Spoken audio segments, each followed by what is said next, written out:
Alors aujourd'hui, je vais vous présenter des œuvres d'art japonais. Ces œuvres d'art, elles sont datées du XVIIe et XVIIIe siècle.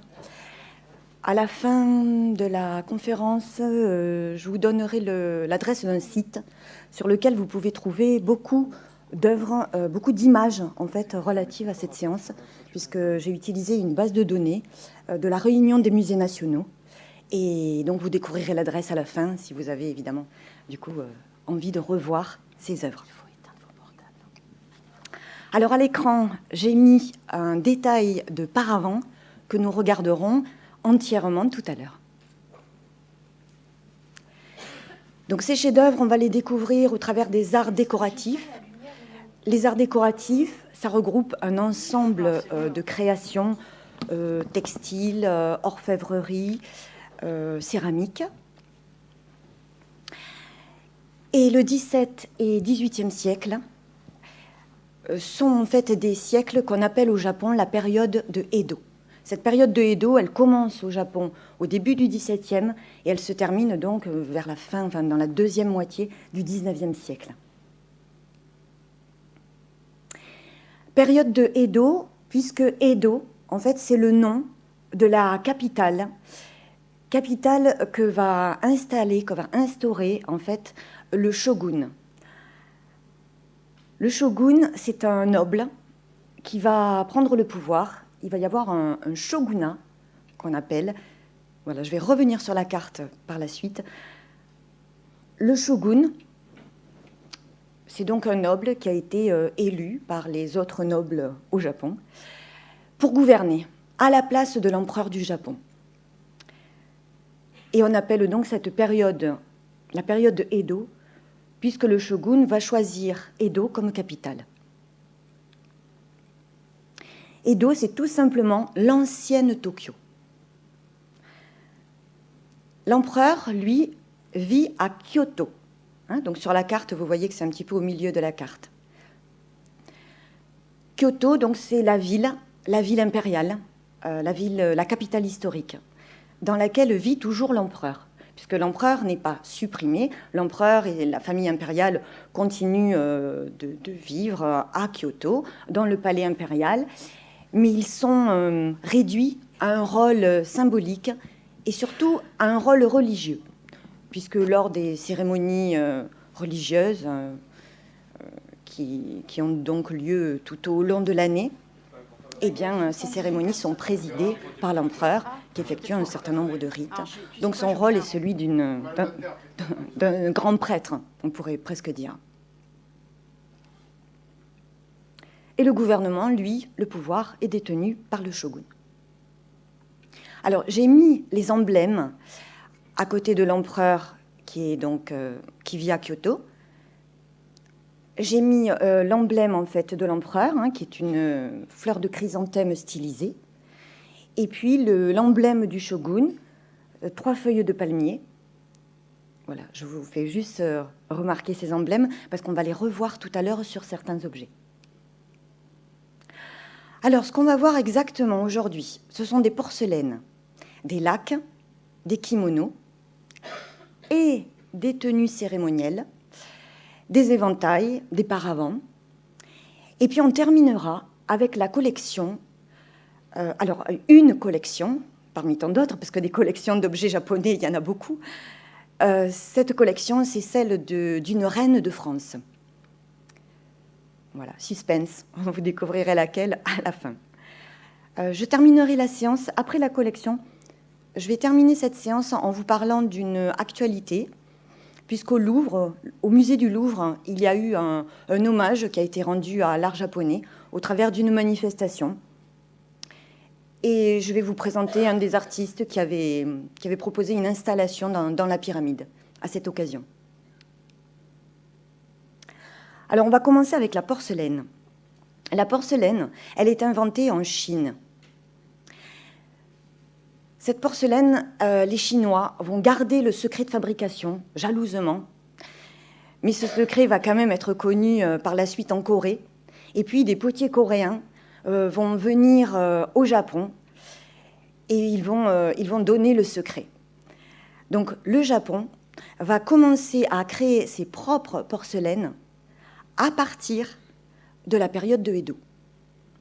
Jusque-là, en fait, les véritables porcelaines, alors on fait des imitations, mais ça n'a évidemment rien à voir avec la qualité de la véritable porcelaine, qui est dite porcelaine dure, qui est donc à la fois qui a toutes ses qualités esthétiques et qui est également solide.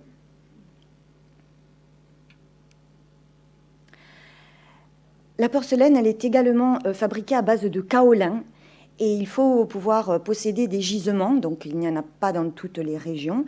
Il faut pouvoir utiliser donc en fait ce kaolin et l'extraire de gisements.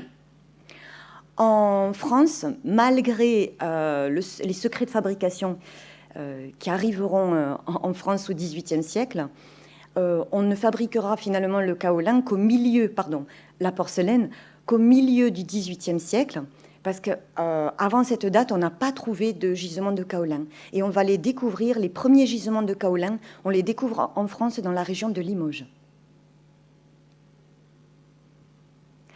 Nous regardons une bouteille en porcelaine d'Imari.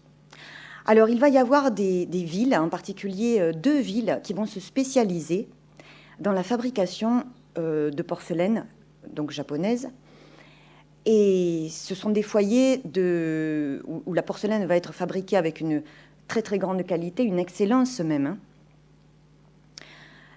Donc tous les objets qu'on va regarder, de temps en temps vous verrez les dates. Parfois j'ai situé dans un siècle ou dans un autre, donc 17 ou 18e.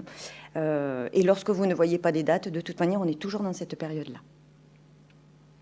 La décoration de ces porcelaines, elle est tout à fait particulière. Le Japon va créer un style qui n'a rien à voir avec le style chinois ou le style coréen.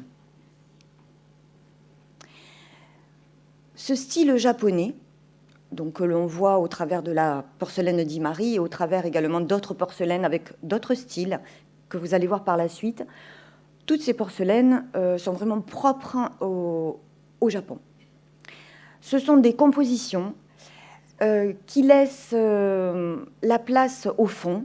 Donc ce sont des décorations qui ne sont pas forcément couvrantes, c'est-à-dire qu'une partie de la pièce peut comporter des vides ou des blancs, ce qui n'est généralement pas le cas en Chine ou en Corée, où on décore de manière très abondante, très dense, en fait, les pièces. Au Japon, on va choisir des décorations plus épurées, avec une recherche de rythme et d'harmonie. On va voir que l'essentiel des thèmes de végétation, en fait, ce sont des thèmes végétaux. Mais de temps en temps, vous allez découvrir, il y a des présences animales qui parfois sont assez discrètes, comme des oiseaux que l'on voit à peine, qui sont parfois cachés dans les feuillages. Donc cette décoration, elle est essentiellement végétale. Et puis, on a quelques petits éléments, comme ici, sur cette soupière. On a des petits éléments qui évoquent le canage, qui évoquent, avec des rubans, qui évoquent des paniers, en fait, des contenants, des paniers. Les couleurs, en général, tournent autour du bleu-vert et du rouge-orangé. On voit donc une assiette avec des fagots et des fleurs d'amandier. On va avoir également tout un langage symbolique pour les fleurs. Et lorsque ces fleurs apparaissent dans les compositions, pour les Japonais, elles sont assimilées à certaines vertus. Les fleurs de cerisier, les fleurs d'amandier, elles sont un symbole de renouveau. Elles sont un symbole de beauté de l'instant présent. Et puis on trouve également des décors monochromes qui sont réalisés à partir de bleu de cobalt. Donc ça, c'est une technique également qui a été mise au point et les premières décorations monochromes ont été proposées en Chine avant que les Japonais n'en créent eux-mêmes. Donc une belle décoration à base de bambou. D'ailleurs, ce bleu de cobalt, au départ, on l'appelle le bleu de Chine. Donc le cobalt, c'est un minerai, en fait. Et par la suite, en Europe, on va créer un bleu de cobalt à partir de chimie. Mais au Japon, à cette époque-là, on utilise ce minerai. Il y a un style donc, qui va être créé au Japon, un des premiers styles de décoration de porcelaine, qui s'appelle le style Kakémon. Dans ce style, on a des compositions encore plus épurées que ce qu'on a pu faire auparavant. Et surtout, on a des rythmes, donc on a un choix, une sélection de rythmes qui est fait. Cette sélection, elle porte en fait sur des lignes horizontales qui s'harmonisent avec des lignes verticales. Alors on voit bien sûr ces lignes verticales qui sont représentées avec les végétaux, les fleurs, et puis de hautes tiges, et puis les animaux qui généralement sont situés sur des lignes plutôt horizontales. Donc là, nous voyons des insectes et nous voyons des cailles. Sur cette coupe lobée, on a donc cet arbuste, donc ces pins et ces pruniers qui sont effectivement très présents dans la décoration, qui sont des arbres évidemment qui sont abondants au Japon. Et puis on voit une sorte de paon ou d'oiseau exotique. Donc de nouveau, ces lignes verticales et horizontales qui sont données grâce à la composition des arbres. Et puis la présence également de fagots. Donc dans les compositions, on a souvent cette présence de fagots liés ou attachés avec des rubans qui permet de signifier la présence humaine, mais de manière la plus discrète possible. Puisque, contrairement à l'art chinois, c'est encore une différence, il va y avoir peu de personnages, voire quasiment aucun, dans les compositions qui sont essentiellement donc végétales, avec présence des animaux. Là, on voit des oiseaux, on voit un héron. Le héron ou la grue, on va voir également que ce sont des animaux qui sont souvent représentés dans ces décorations. Le style de Nabeshima, alors c'est un autre style, donc Imari et Nabeshima, en fait ce sont les villes, les foyers les plus importants de porcelaine au Japon à cette époque. Le style de Nabeshima, ce sont des compositions végétales qui occupent beaucoup plus de place sur la pièce et qui sont des compositions présentées comme des bouquets. Alors ces bouquets, ils peuvent être plus ou moins fournis, plus ou moins denses. En général, il y a une composition harmonieuse de feuillage entre les feuillages et les fleurs.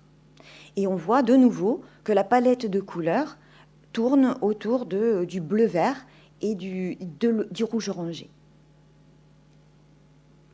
Il y a également, dans ce même style, il y a des compositions monochromes. Donc on joue uniquement, évidemment, dans les compositions monochromes. Ce sont des compositions qui sont particulièrement dépouillées, mais qui sont également particulièrement harmonieuses, puisqu'elles reposent le regard. On a une seule couleur à regarder, et tout se joue sur les nuances, évidemment, foncées ou claires.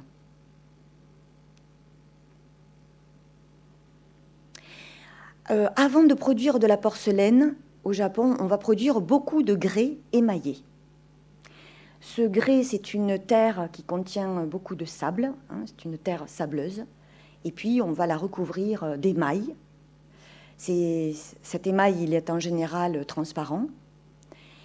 Et puis on va produire également un décor qui est donc à base de pigments et de verre fondu. Là, nous regardons des glycines. Et symboliquement, donc dans le langage des fleurs, la glycine représente l'humilité et la réflexion.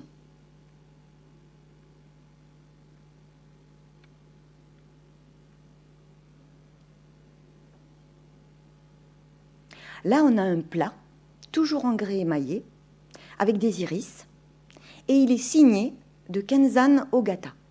Alors, de nombreuses créations sont signées par les artistes.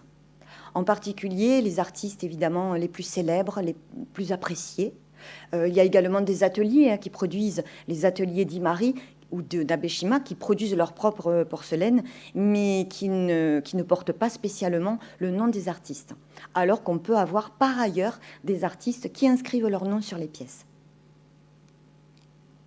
Donc l'iris, dans le langage des fleurs au Japon, symbolise la sérénité, et c'est également une fleur.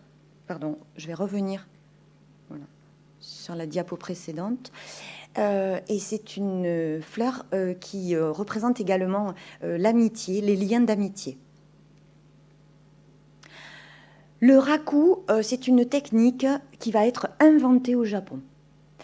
Elle est inventée donc au XVIe siècle, un petit peu avant, donc juste avant la période de Edo.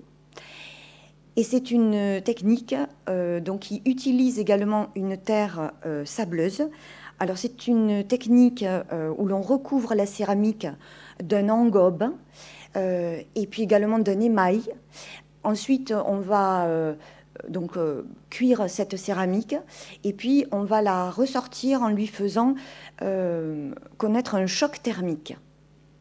Et c'est ce choc thermique suivi évidemment de ce qu'on appelle l'enfumage, c'est-à-dire qu'on va recouvrir la poterie.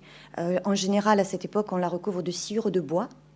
Et ce procédé, alors vous voyez, c'est un procédé particulier, c'est une céramique vraiment tout à fait spéciale, un procédé particulier d'émaillage et également de cuisson, qui fait qu'on obtient en fait des craquelures, des fissures également. Et ces fissures en général sont noires, puisque c'est l'enfumage en fait qui a donné cette couleur aux fissures. Le raku, les bols, en raku, les bols à thé, bien sûr en particulier, ils vont beaucoup se développer évidemment en même temps que la cérémonie du thé qui va prendre de l'essor, donc à partir du XVIe siècle. Et maintenant, on va regarder des objets en laque. Alors en général, la laque, on en recouvre différents matériaux. Ça peut être du bois, du métal, mais également certains cuirs. Alors je vais vous en montrer quelques-uns. Donc on commence par regarder des objets qui, à la base, en fait, sont des objets en bois. Le bunko, c'est une boîte à documents, hein, donc juste voilà, pour ranger les documents. La boîte qu'on regarde, elle est conservée au musée du Louvre. La plupart des objets qu'on va regarder aujourd'hui sont au musée Guimet. Hein. Vous allez voir souvent le nom apparaître. Donc cette boîte-là, elle fait partie des quelques objets que j'ai sélectionnés qui proviennent du musée du Louvre. Et elle est signée donc d'un artiste. Cette laque, elle est obtenue, donc c'est une résine végétale qui est obtenue à partir de l'arbre à laque ou vernis du Japon. Donc au Japon, on appelle cet arbre l'uruchi. Donc c'est la sève en fait hein, de l'écorce de l'arbre qu'on va utiliser. Alors elle a bien sûr cette résine, elle va faire l'objet de nombreuses opérations. On va d'abord la filtrer, puis on va la faire sécher. Ensuite, on va la réhydrater. Le temps de séchage peut prendre donc de quelques semaines à plusieurs mois. Il y a également des conditions climatiques qui sont nécessaires pour que cette laque puisse effectivement travailler et devenir la matière qu'on pourra utiliser à la fin.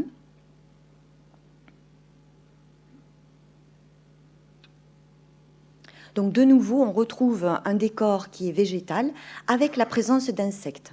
Donc par présence animale, évidemment, on entend également la présence de ces insectes.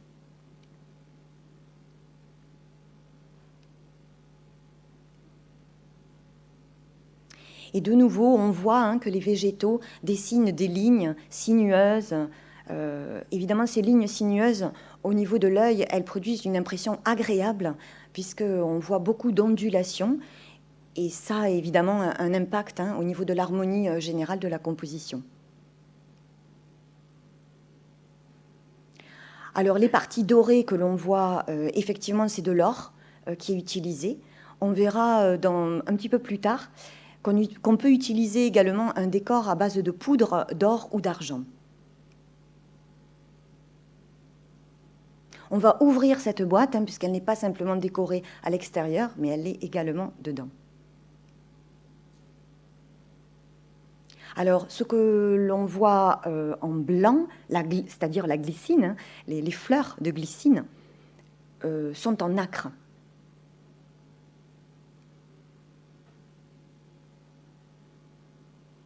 Et on va ouvrir la boîte pour regarder ce qui se trouve à l'intérieur.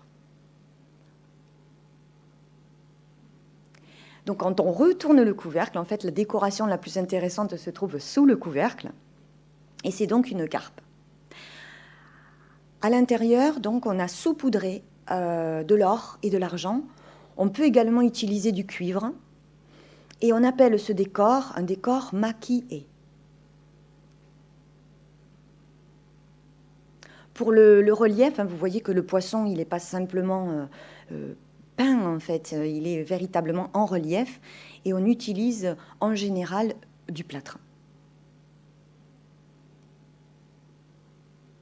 Et la signature, donc, apparaît dans un coin de la boîte, la signature de l'artiste.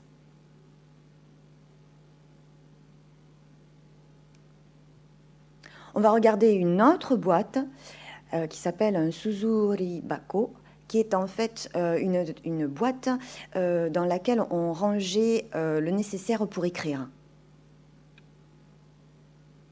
Donc c'est le même artiste qui l'a décoré.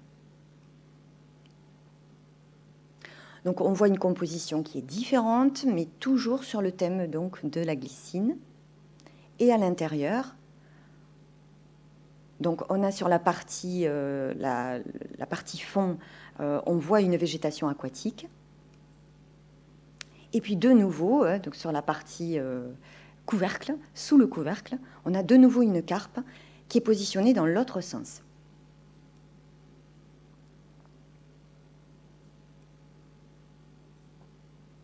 Et ce saupoudrage qui donne un décor particulièrement précieux, évidemment, et raffiné.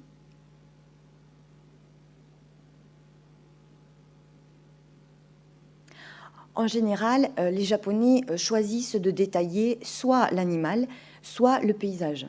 Mais lorsqu'ils présentent un animal, comme ici une carpe, avec tous les détails, alors particulièrement expressives, mais en plus anatomiquement vraiment réalisés de manière avec beaucoup de minutie, beaucoup de réalisme, en général, le paysage est plutôt stylisé. Donc quelques lignes, quelques ondulations qui suffisent à évoquer l'eau, bien sûr, ou bien une végétation végétale, enfin qui va être présentée, et une espèce végétale qui va être montrée et juste sélectionnée. Et ils vont juste en sélectionner une.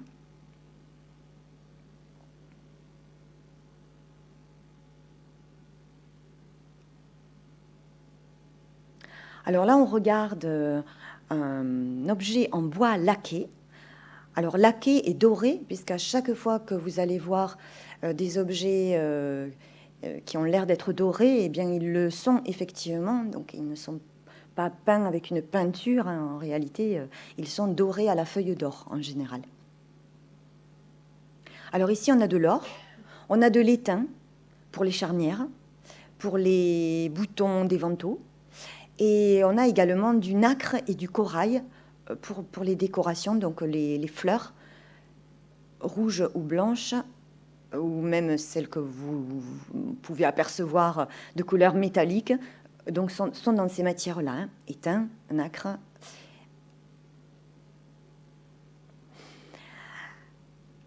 Le décor est donc toujours végétal et on va le regarder de plus près.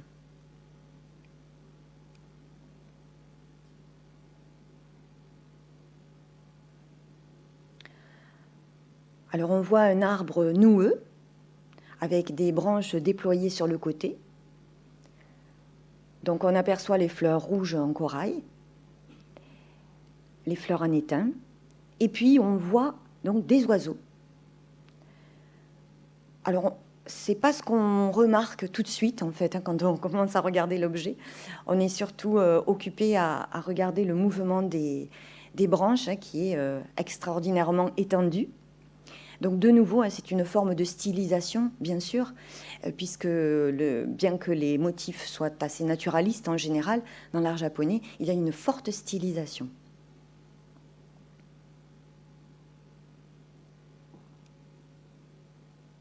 Les vantaux à l'intérieur qui sont décorés.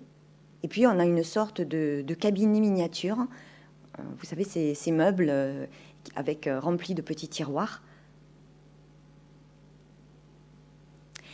On va regarder ce qu'on appelle un inro, donc c'est une petite boîte à compartiments dans laquelle en général on glissait des pilules ou des plantes médicinales ou parfois des sucreries. Donc cet INRO, il est de nouveau signé par le même artiste qu'on a vu auparavant. Donc l'objet est en bois, laqué et doré, et les parties grises sont en étain. Et l'iris, le contour de l'iris est en nacre. Un autre modèle, donc toujours des modèles de l'époque, même si les cordons ont été restaurés, mais l'objet en lui-même est tout à fait d'époque, avec un coq et une poule qui semblent dissimulés au milieu de la végétation, au milieu des bambous. Bon, à chaque fois, vous découvrez le nom de l'artiste, puisque ces objets sont particulièrement précieux. Évidemment, ce sont des objets de luxe, en réalité, et donc, ils sont pratiquement systématiquement signés des artistes. On va regarder des kimonos et des tenues cérémonielles. Donc, la plupart des kimonos que je vais vous montrer proviennent du musée Guimet.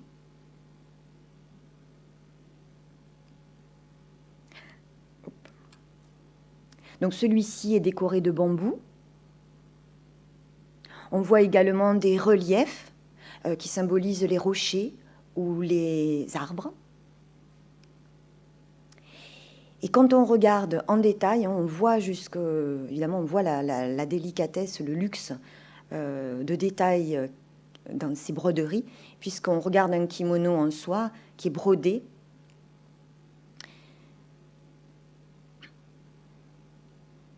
Alors le héron ou la grue, c'était donc des animaux qui symbolisaient au Japon la protection et la longévité.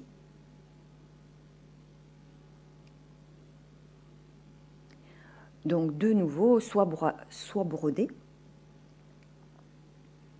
Sur celle-ci, on a une décoration donc un petit peu semblable, donc toujours qui utilise les bambous.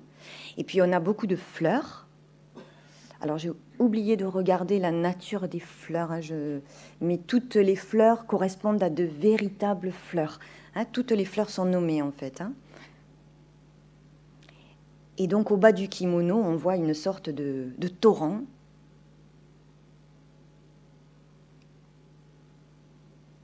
Là, on va regarder un kimono de théâtre No.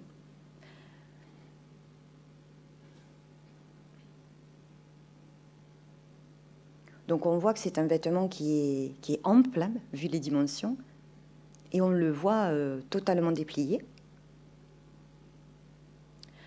Donc c'est ce qu'on appelle une robe de No, qui était utilisée par les acteurs, donc lors des représentations de théâtre, qu'on appelle donc le théâtre No.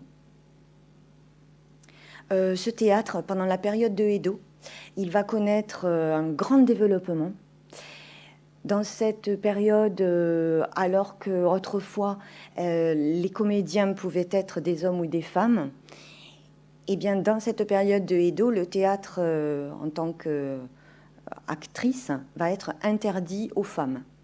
Donc tous les rôles, donc, y compris dans les rôles féminins, seront joués à l'époque par des hommes. Et souvent, ils portent des masques pour pouvoir justement évoquer les rôles féminins. Quand il n'y a pas de masque dans le théâtre No, il y a des maquillages également qui sont particulièrement extravagants pour que le visage des acteurs soit le plus expressif possible. Alors ce kimono, on voit qu'il est décoré avec des feuilles d'érable. Et donc la feuille d'érable symbolise l'automne. Alors là, on a une sorte de gilet. Ce gilet, donc, il est en cuir, en toile également. Il est doublé de soie et de la fourrure, bien sûr, aux extrémités, aux manches. Et dans le dos, il porte l'emblème du shogun. Donc un vêtement très précieux qui a sans doute appartenu au shogun lui-même ou à un membre de la famille.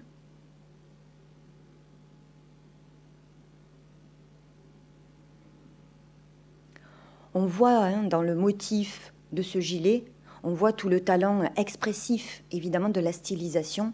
On n'a pas besoin forcément d'avoir énormément de détails en réalité pour que le motif soit le plus vivant possible.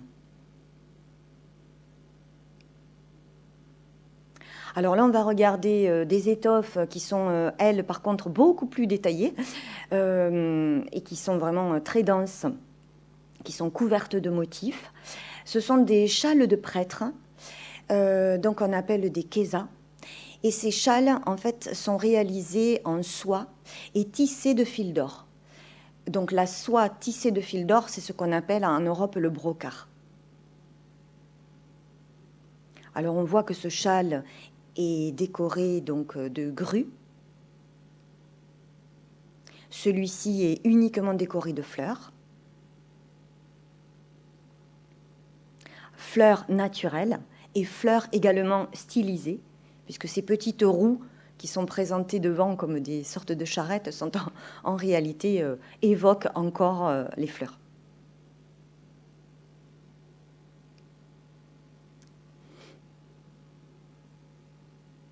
Et donc sur celui-ci, on voit également une végétation essentiellement donc florale, avec également des fruits.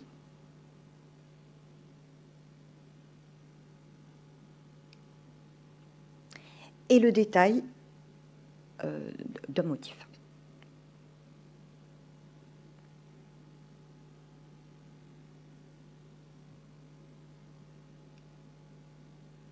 Alors avec la soie, on ne fait pas que des vêtements précieux, on fait également des décorations intérieures, évidemment pour des intérieurs particulièrement luxueux. En tout cas, ces décorations en soie, elles sont présentées comme de véritables petits tableaux.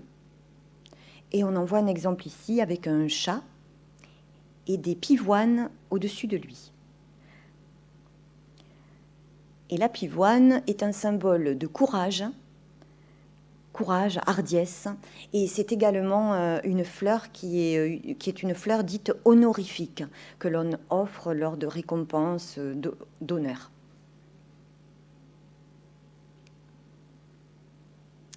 Alors maintenant, on va regarder deux tenues de cérémonie qui sont en fait des tenues de samouraï. Dans ces tenues, il y a une quantité de matériaux différents. Il y a du métal, de l'acier, il y a du bronze parfois, il y a du cuir, de la toile, il y a des parties, les parties doublées intérieures qui sont en soie. Et il y a sur les casques en particulier, évidemment, des emblèmes, puisque les samouraïs sont en fait des clans, hein, donc ce sont des familles. On est samouraï dans des familles. Et ici, l'emblème que l'on trouve sur le casque, hein, qui a une forme de croissant de lune, un peu étiré, mais qui est décrit comme étant un emblème en forme de croissant de lune, appartenait au clan des Mori. Donc les Mori, c'est une famille de samouraïs de l'époque.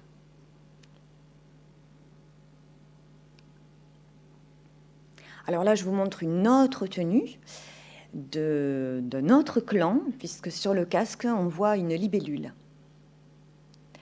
Et dans cette tenue, il y a du daim, donc qu'il n'y avait pas dans l'autre, et il y a du galucha. Alors le galucha, c'est en fait le buste, ce qu'il porte sur le buste, blanc, qui n'est pas forcément blanc d'ailleurs, qui a dû être traité ici, ou teinté, ou traité. En fait, le galucha, c'est ce qu'on appelle le cuir de poisson. C'est donc de la peau de raie ou de la peau de requin.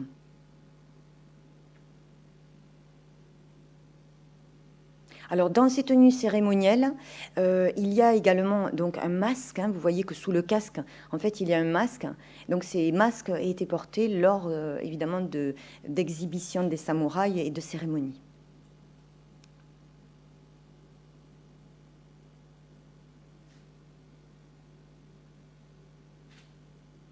Voilà, on peut ajouter qu'il y a également du cordage, il y a du lin, des fibres de chanvre aussi qui sont utilisées pour les pompons. Et là, nous regardons un accessoire indispensable pour le samouraï. Évidemment, c'est ce qu'on appelle un sabre de cérémonie ou un tachi.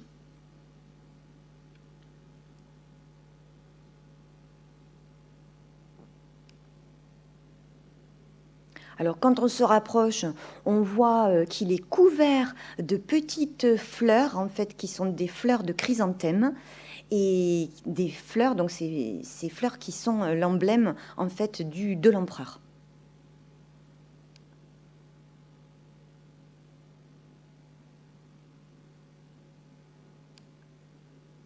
Donc cet objet, il est en bois laqué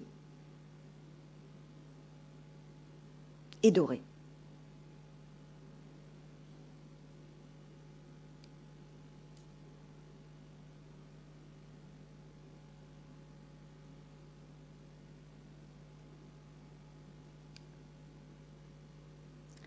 On va regarder deux éventails. Alors celui-ci est signé de l'artiste que vous avez découvert auparavant. Et il est décoré de camélias. C'est une fleur qui symbolise à la fois l'harmonie et le désir amoureux. Les éventails sont décorés sur un support qui peut être de la soie ou du papier.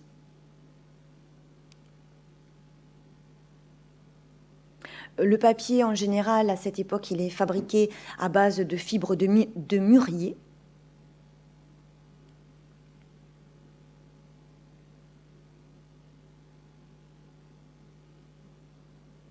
Donc décoré ici de fleurs de cerisier. Et les fleurs de cerisier, on les appelle les sakuras. Pardon, par les fleurs de cerisier, le cerisier lui-même. Le gampi, c'est un petit arbuste qui donne des fibres de papier également très appréciées pour leur qualité esthétique et leur résistance.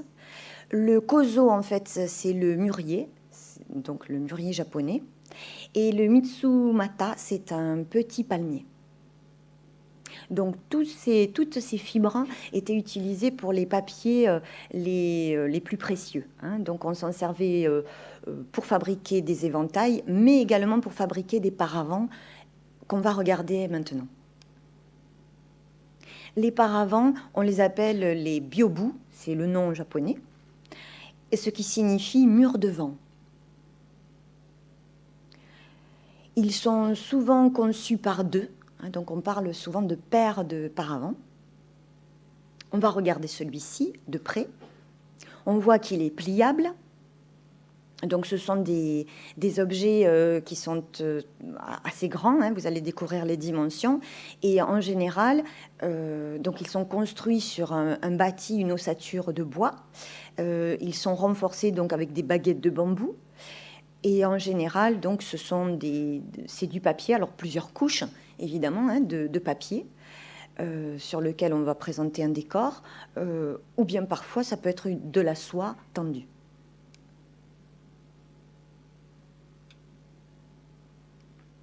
Donc, ce que j'ai sélectionné, en général, c'était du papier.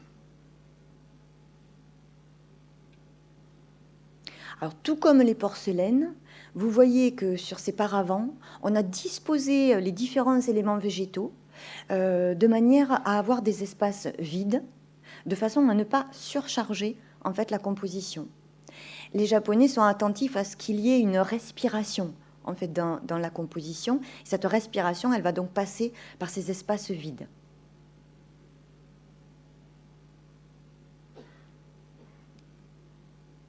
Et puis, il y a une sélection qui est faite, puisque ces chrysanthèmes qui sont présentés là, finalement, elles sont présentées sur un fond qui est totalement neutre, ce qui permet effectivement de garder du vide.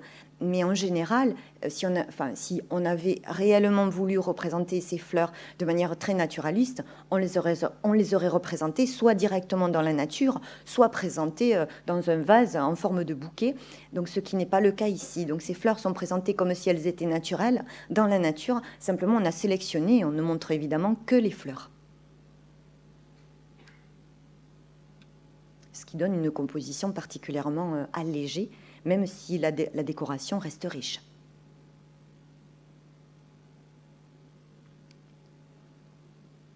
Alors là, on regarde une paire de paravents.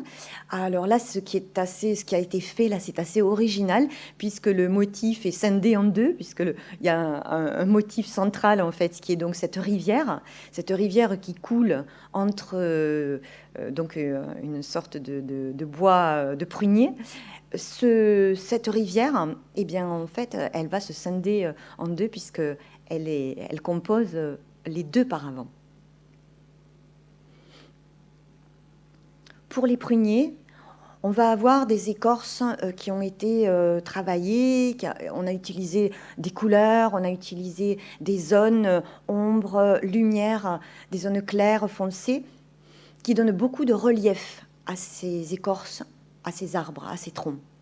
Par contre, pour la rivière, on a juste utilisé une stylisation avec des ondulations qui évoquent simplement l'eau, mais de manière extrêmement simple par rapport aux arbres qui, eux, sont davantage détaillés.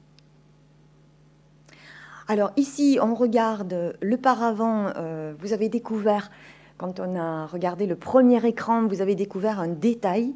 Ce détail, on le voit donc dans le coin à droite. C'est de là que provient ce détail. Et là, maintenant, vous découvrez le paravent entièrement.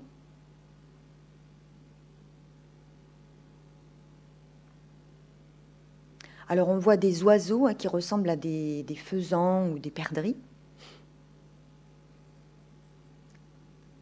Et puis pour les arbres, même si il n'y a pas que des pins ou des pruniers, bien sûr au Japon, en général, c'est des arbres qui vont être très utilisés dans la décoration pour justement leur qualité, leur ligne particulièrement sinueuse. Et le fameux détail.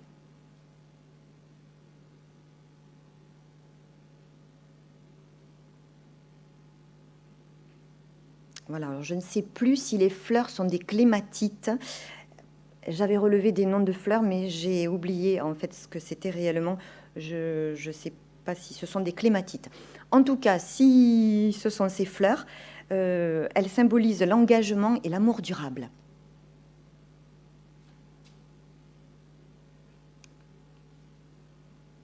Alors, de nouveau des iris. Tout à l'heure, on en a vu sur un plat en grès émaillé.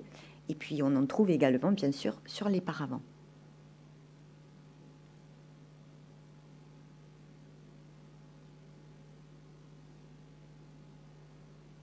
Alors, avant d'apposer la peinture, on dore souvent le papier. On peut simplement également le saupoudrer d'or, comme on le fait dans les décorations maquillées sur les lacs.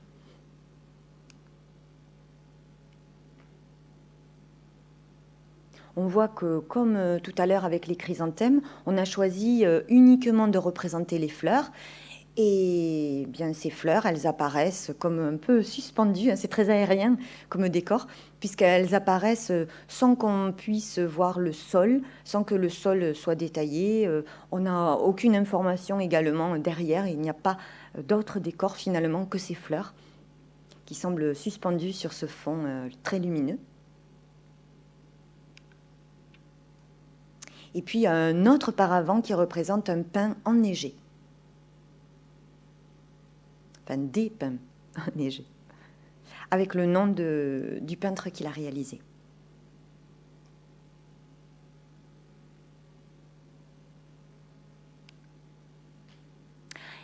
Et maintenant, on va voir un paravent décoré d'une scène.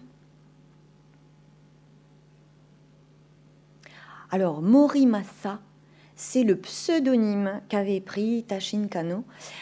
Souvent, les artistes se choisissaient un pseudonyme et ils se faisaient donc connaître sous ce nom.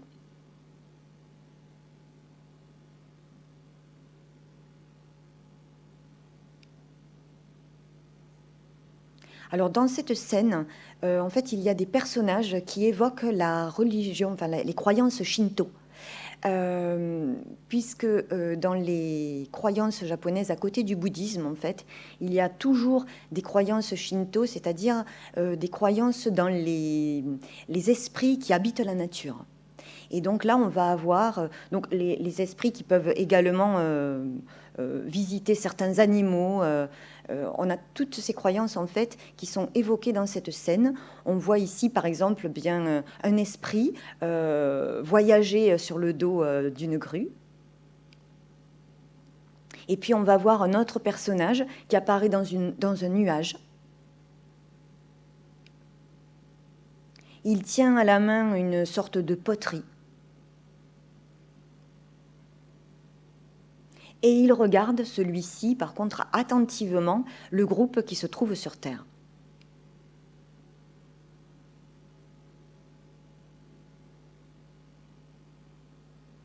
Alors cet homme a l'air de faire une sorte de voyage, hein. Il a un paquetage dans le dos et il est accompagné d'un enfant.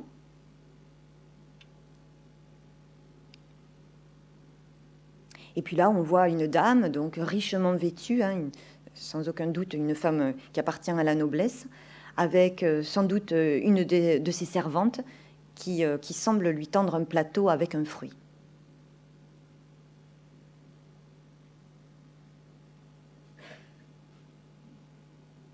Alors bien sûr, ces peintures, elles portent vraiment la caractéristique de l'art asiatique.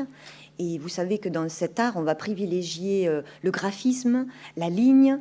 Donc on représente les contours. On n'utilise pas du tout, comme en Europe, les ombres. Donc il n'y a pas d'effet de clair-obscur. Donc les couleurs sont posées en général en aplat.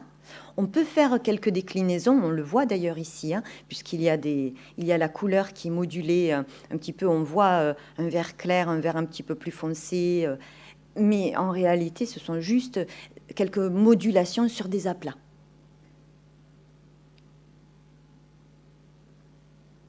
Et le dernier paravent qu'on va regarder, donc c'est celui-ci. Alors celui-ci, il a été réalisé par un artiste célèbre, dont vous devez sans doute connaître le nom.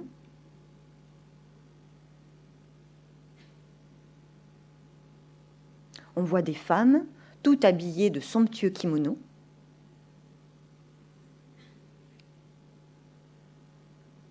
Elles semblent en pleine conversation. Les attitudes sont particulièrement expressives, tant au niveau des attitudes, mais qu'au niveau des visages. Donc je vais vous montrer le détail.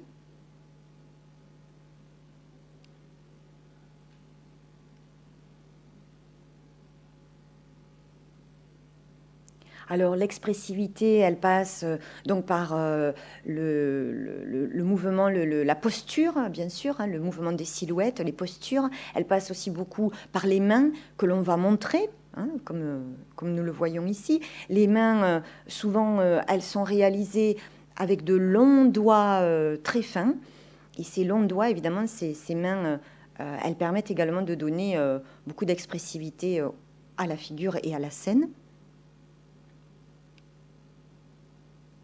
Et pour les visages, donc on a des visages vraiment expressifs, mais tous ces visages, en fait, se ressemblent. Ils se ressemblent bien en général parce qu'on va les styliser volontairement.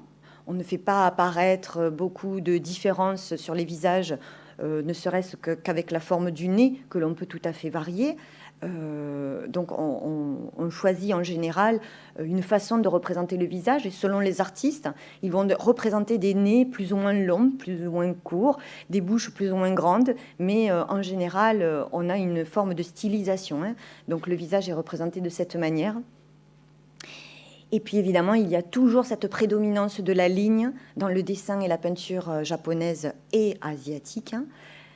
Cette ligne qui permet de dessiner le contour, qui permet de donner le détail donc, de certains éléments comme les mains, ou évidemment de donner le détail du kimono et des étoffes. Mais c'est surtout, en fait, c'est surtout un style propre à l'Asie. Alors, le paravent, il a été réalisé par Katsushika Okusai. Donc, Okusai, j'imagine que ça vous dit peut-être quelque chose. Okusai, en fait, c'est le créateur de la grande vague. Voilà, et cette estampe, je pense que vous avez dû voir un jour ou l'autre cette estampe.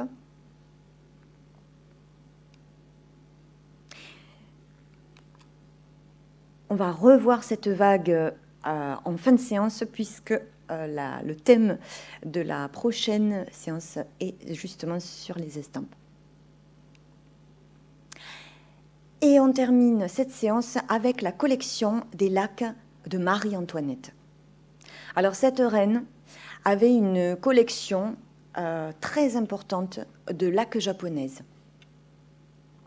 La plupart des objets composant cette collection lui ont été légués par sa mère, Marie-Thérèse d'Autriche, qui était une grande collectionneuse de laques.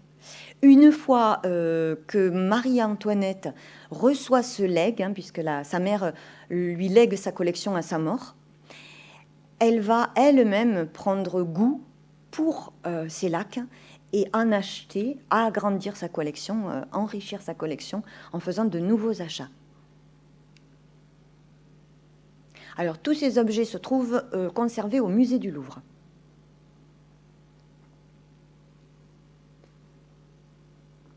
Alors, ces lacs, en général, recouvrent donc des objets en bois.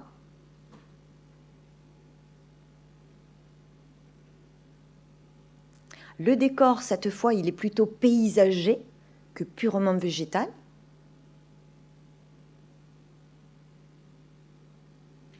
Les architectures qui sont représentées, en fait, évoquent des temples.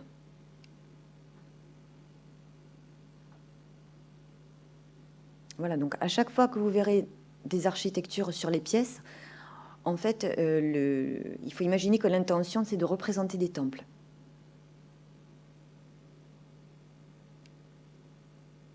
Alors, ces boîtes, elles vont prendre toutes sortes de formes. Elles sont rondes, carrées, elles sont lobées comme celle-ci, donc dites en forme de fleur de melon.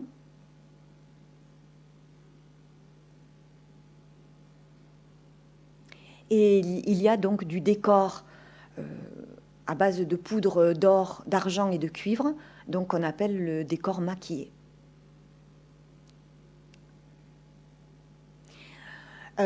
Également pour cette boîte, donc c'est du bois laqué et ensuite doré. Donc là, c'est un décor de clématite, symbole d'engagement et d'amour durable.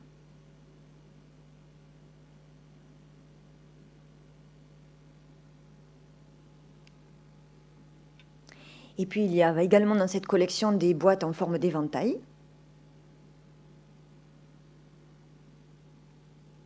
avec essentiellement des décors paysagers, des boîtes en forme d'animaux, comme cette poule, qui fait presque 13 cm de haut.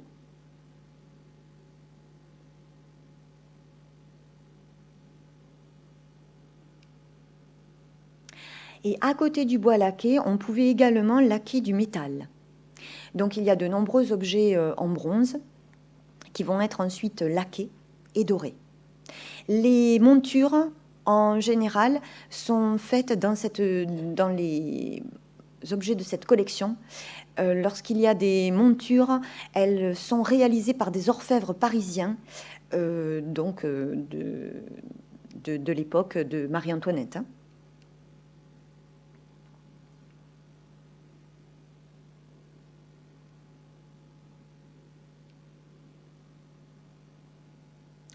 Voilà, donc ici on a un mélange en fait de création japonaise et de création française, puisque les orfèvres ont travaillé en fait sur la monture et la partie noire décorée, c'est l'objet japonais.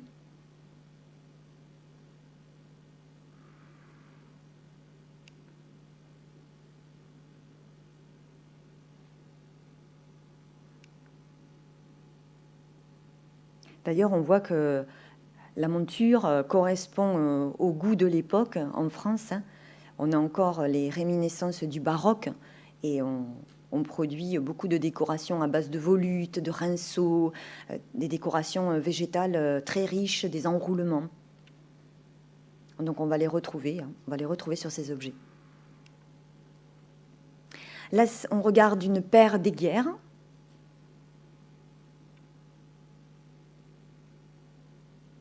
C'est la même chose. Les vases sont japonais, en laque, dorée, et la monture, elle, est parisienne.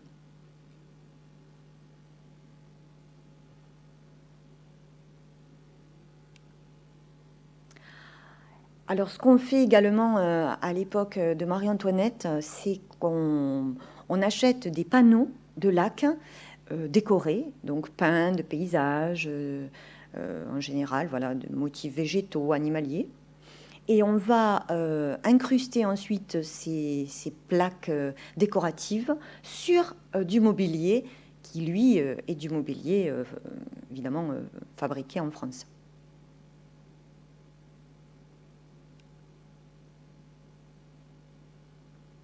Voilà, une combinaison, de nouveau, donc d'art japonais et d'art français du XVIIIe siècle.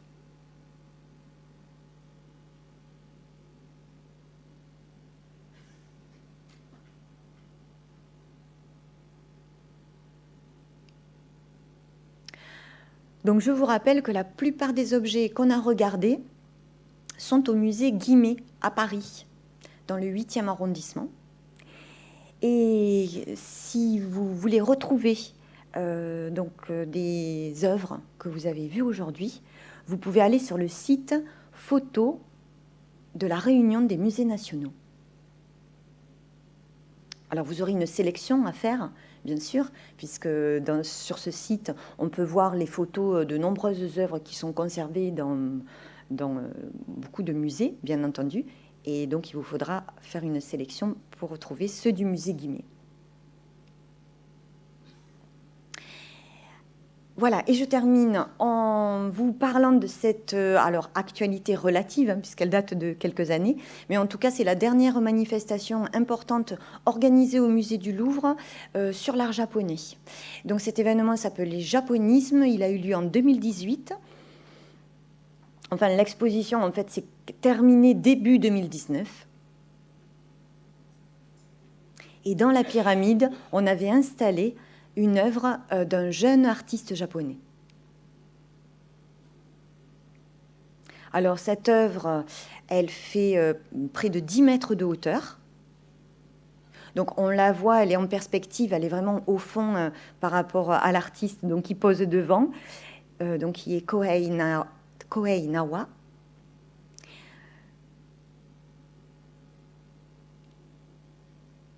Et l'œuvre s'appelle Trône. Alors évidemment, pour évoquer la splendeur de l'art japonais, hein, des pièces luxueuses qu'il a été capable de créer, cette installation est en fait recouverte d'or. Et la prochaine séance aura lieu le vendredi 25 février à 15h. Le thème, ce sont les estampes japonaises. On les regardera du XVIIe siècle, donc période de Edo, jusqu'à la fin du XIXe. Si jamais vous voulez un petit peu vous documenter sur l'art japonais, j'ai mis l'adresse de mon site qui s'appelle regardsurlart.com, sur lequel je mets régulièrement de la documentation. Dès que je propose une séance, il peut y avoir des thèmes qui sont assez variés, puisque je ne suis pas spécialisée dans l'art japonais. En fait, je travaille sur pas mal d'époques différentes. Et donc, je mets de la documentation sur ce site. Voilà. Merci beaucoup pour votre présence aujourd'hui. Et voilà, et si jamais vous avez quelques questions et que je puisse y répondre, vous pouvez les poser.